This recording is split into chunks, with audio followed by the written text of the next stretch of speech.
हाय, मी कोकणची कन्या सपना तुमच्या सगळ्यांचं स्वागत आहे आपल्या यूट्यूब चॅनलमध्ये। आणि आज मी तुमच्यासोबत नवीन एक रेसिपी शेअर करणार आहे, ती म्हणजे रव्याचे आप्पे। रव्याचे आप्पे मी कसे बनवते तर हे मी तुमच्यासोबत शेअर करणार आहे। तर चला आपण व्हिडिओला सुरुवात करूया। तर मी काय केलं, इथे रवा भिजवल्यानंतर माझ्या लक्षात आलं की म्हणजे दाखवायचं राहिले आहे, म्हणजे शूट करायचं राहिलेलं आहे। तर 1 वाटी रवा घेतला मी, बारीक रवा घेतला। तर मस्त स्वच्छ असं धुवून घेतला आणि त्यानंतर मग हे जे हे ना सकाळी दूध खराब झालेलं, तर त्या दूध जे वरचं पाणी असतं ना तर ते येते आणि त्याचा मी बाकीच्याचा हा खवा बनवला। तर म्हणजे त्याच्यामध्ये साखर टाकलेली आहे, कलाकंदसारखं बनवलं। तर साखर टाकली, ते खायला ठेवलं दुपारी, म्हणजे जेवल्यानंतर सवय आहे ना मंगेशना गोड खायची, तर त्यासाठी मी ते ठेवून दिलं मस्तपैकी बनवून फ्रीजमध्ये। आणि हे याच्यामध्ये आता जे उरलेलं ते पाणी होतं ना, म्हणजे ते दूध खराब झालेलं, तर त्याचं ते पाणी आहे, तर ते त्याच्यामध्येच मी हा रवा भिजवून घेते। जेवढं पाहिजे तेवढंच पाणी ॲड करायचं, थोड्या वेळानंतर पाहिजे तर मी ॲड करते। झाकून ठेवते 10 मिनिटासाठी। त्यानंतर व्हेजिटेबल तुम्हाला जे आवडतील तर ते घ्या। माझ्याकडे फक्त कोबी होता आणि हे कांदा आणि टोमॅटो घेतलेले। तर हे मिक्सर ह्याच्यामध्ये ना बारीक करून घेते या भांड्यामध्ये। तर आता इझी झालेलं आहे, म्हणजे जास्त काय असं बनवायचं असेल तर मी ह्याच्यामध्ये सगळं बारीक करून घेते मस्त असं। आणि त्यानंतर हा कोबी पण थोडा थोडा म्हणजे कापून टाकायचा। जास्त जर मोठे मोठे पत्ते ठेवले ना तर ते थोडा फिरायला प्रॉब्लेम होतो, म्हणजे ते भांडं पटकन फिरत नाही, तर त्याच्यामुळे इथे मस्त असं बारीक करून घेतलेलं आहे। तर तुम्हाला जे आवडेल ते व्हेजिटेबल तुम्ही टाका। तर हे इथे मस्त रवा असा भिजलेला चांगला। त्यानंतर हे सगळे मिक्स करून घेते। अजून तुम्हाला काय म्हणजे नंतर मी थोड्या वेळानंतर कोथिंबीर पण ॲड करणार आहे। आणि भांडं थोडंसं छोटं झालेलं आहे आणि बॅटर थोडं जास्त झालं, तर त्यामुळे ढवळायला प्रॉब्लेम होत होता। तर ढवळून घेते मस्त असं। त्यानंतर हळद टाकली, कोथिंबीर टाकलेली आहे, मस्त भरपूर अशी कोथिंबीर टाकून बारीक एकदम कापून टाकायची। आणि थोडंसं पाणी टाकते, अजून थोडंसं मला घट्ट वाटत होतं म्हणून मी थोडंसं पाणी ॲड केलं आणि मीठ चवीनुसार मीठ पण टाकलेलं आहे। तर गॅस चालू केला, गॅसची फ्लेम थोडी स्लो ठेवलेली आहे। आणि हे आप्पे पात्र आहे हे, तर त्याला मी इथे तेल लावून घेते। तर कांद्याच्या साहाय्याने, जसं की आपण घावणे बनवताना लावतो ना घावण्याला, तर तशाच पद्धतीने मी इथे लावून घेते। आणि ब्रशने पण लावतात काय काय, त्यानंतर केळीच्या सोपान लावतात गावी असेल तर। तर मी इथे पहिल्यांदा कांद्याने लावून घेतलं तेल सगळ्या याला। आणि त्याच्यामध्ये आपण हे सगळं बॅटर जे बनवलेलं आहे तर थोडंसं घट्ट ठेवलेलं आहे। जास्त पण पातळ केलं ना की नंतर मग ते चिपकतं, खाली चिपकणार, तर त्याच्यासाठी मी इथे थोडंसं घट्ट केलं। तर हे इकडे आप्पे पात्रामध्ये घालून घेते। हे ना नॉनस्टिकचं आहे, तर त्याच्यामध्ये तेल लावलं, त्याच्यानंतर हे सगळे घालून घेते। आणि एक 4 ते 5 मिनिटासाठी ह्याच्यावरती मी झाकण ठेवून देणार आणि चांगले शिजतील।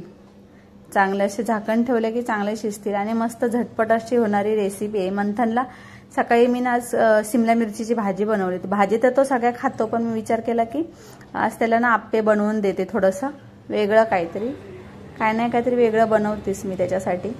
तर इथे मी झाकण ठेवून दिलं। 5 मिनिटानंतर परत आपण चेक करून बघूया। आता कलर फक्त चेंज होत आला, म्हणजे साईडची कढाई ती सुटली ना की आपण नंतर मग आणि एक 4-5 मिनिटानंतर थोडंसं चेक करून घेते। तर मस्त अशी बाजूची कडा पण सुटत आलेली आहे, तर तुम्हाला दाखवते।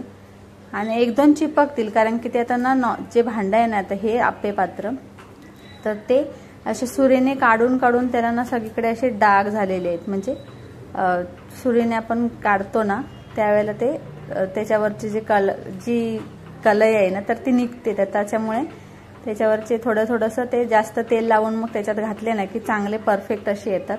हे बघा, असे मस्त असे आपले इथे आप्पे रेडी झालेले आहेत, तुम्हाला दाखवते। आणि झटपट अशी होणारी रेसिपी आहे। रवा भिजला की जास्त वेळ लागत नाही रेसिपीला, तर नक्की तुम्ही ट्राय करा। हे बघा, असे पटकन हातानेच थोडंसं परतवून घेते। हे बघा, मस्त असे इथे आपले आप्पे रेडी झालेले आहेत। जसं की आपण तांदळाचे बनवतो त्याच पद्धतीने आहेत, म्हणजे तांदळाचे जे डोशाच्या पिठापासून बनवतो ना तर तशाच पद्धतीने आहेत। तर हे इथे अजून जरा व्हेजिटेबल असतील किंवा गोड आप्पे पण बनवतात, थोडीशी म्हणजे गुळ टाकून त्यानंतर आपला शेंगदाण्याचं कूट वगैरे टाकून तर ते पण बनवतात। तर आपण हे चटणीसोबत सर्व करू शकतो किंवा सांबारासोबत खाल्लं तरी चालेल। तर मंथनसाठी मी चटणी पण बनवणार आहे। म्हणजे त्याला टिफिनला पण होईल आणि नाश्त्याला पण होईल आम्हाला. तर त्यासाठी इथे सगळे असे मस्त चेक करते आधी आणि पलटून घेते. मस्त असे बघा खालच्या बाजूला पूर्ण असे शेकलेले, त्यानंतर परतून घेतले आणि एक 4 मिनिटासाठी परत ठेवून देते. त्यानंतर मग परत आपण काढून घेणार. रोज रोज आपण टिफिनला म्हणजे काय मुलं खात नाहीत भाज्या वगैरे, तर त्याच्यामुळे आपल्याला प्रश्न पडतो की टिफिनसाठी काय बनवायचं. तर झटपट अशी रेसिपी बऱ्याचशा रेसिपी मी तुमच्यासोबत शेअर केलेल्या आहेत, त्या तुम्ही नक्की ट्राय करा आणि मुलांना खायला द्या. तर दोन्ही साईडून असे मस्त शेकलेले आहेत. तर आपले रव्याचे आप्पे रेडी झालेले आहेत इथे. तर इथे गॅस बंद करून घेते आणि आता सर्व करते, तुम्हाला दाखवते मी.